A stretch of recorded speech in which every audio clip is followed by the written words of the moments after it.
জানাচ্ছি করতালি সম্মানিত সুধী। এই পর্যায়ে মহান বিজয় দিবস উপলক্ষে ভাষণ প্রদান করবেন জনাব মোহাম্মদ আনিসুজ্জামান উপজেলা নির্বাহী কর্মকর্তা। বিনীতভাবে আহ্বান জানাচ্ছি এবং সেই সাথে সকল অতিথিদের করতালি দেওয়ার জন্য বিনীতভাবে আহ্বান জানাচ্ছি। জাতির জীবনে এক অবিস্মরণীয় দিন,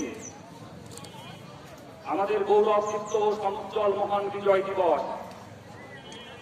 গৌরবময় এ দিবসের সূচনা লগ্নে আমি রাজৌর উপজেলা প্রশাসনের পক্ষ থেকে সবাইকে উষ্ণ অভিনন্দন ও আন্তরিক শুভেচ্ছা জানাচ্ছি। আমি সশ্রদ্ধ চিত্তে স্মরণ করি স্বাধীনতার মহান স্থপতি, সর্বকালের সর্বশ্রেষ্ঠ বাঙালি, জাতির জনক বঙ্গবন্ধু শেখ মুজিবুর রহমানকে। আমি গভীর শ্রদ্ধা করে আরো স্মরণ করি মহান মুক্তিযুদ্ধে আত্মোৎসর্গীকৃত সকল বীর মুক্তিযোদ্ধাদের।